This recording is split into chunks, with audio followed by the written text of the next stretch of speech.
Hi guys, hello everyone, তোমরা সবাই কেমন আছো? আশা করি তোমরাও খুব ভালো আছো আর আমিও খুব ভালো আছি।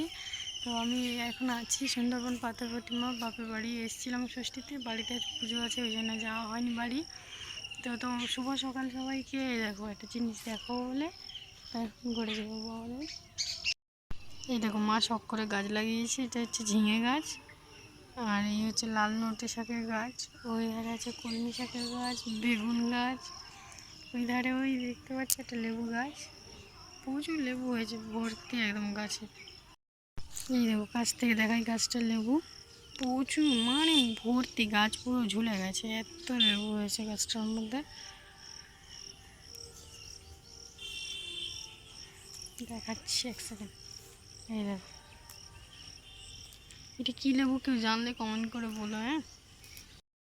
সকাল সকাল ছোট্ট একটা মিনি ব্লগ, সবাইকে আবার বলছি সুপ্রভাত, টাটা। এখানে শেষ করছি। দেখো ছোট্ট ছোট্ট দুটো ছাগল বাচ্চা হয়েছে কালকে, নতুন সবে হয়েছে কালকে।